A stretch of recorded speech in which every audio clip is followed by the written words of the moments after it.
When we talk about diversity, equity, and inclusion, and I think about how I came to this work, it actually happened as an undergrad. I had an experience in undergrad that made me go, wow, people really don't understand this. And I was in a research methods class, and I had a white male professor, and I was the only student of color in the class, who said, you don't have the right to be here, you're the wrong color and the wrong gender and the wrong socioeconomic background. And I was like, whoa, what has that got to do? And so even though I knew racism existed, it was never something I experienced directly. It's something I observed, I was aware of.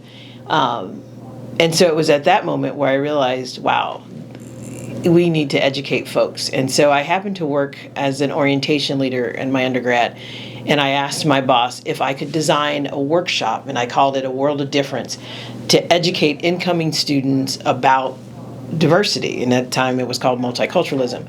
And one of the reasons why is I went to a predominantly white state university similar to Western, but I went in Ohio. And it was 5% minority, all.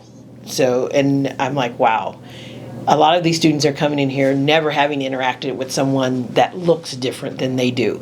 And so I started doing that as part of orientation. As I went on to grad school, even though my path was psychology and counseling, as a graduate student, I trained undergrads to train other students in understanding differences. My first faculty position, I was one of 5 faculty of color, and realizing, wow, this is not an environment that's inviting for someone who is not white.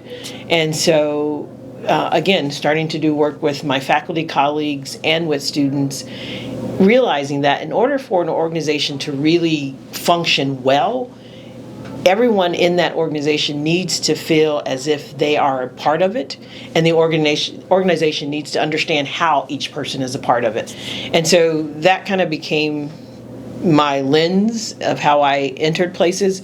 And so I then made it a point to only look for jobs in places where I would be in the minority, so that I could try and work on that organization from the inside out.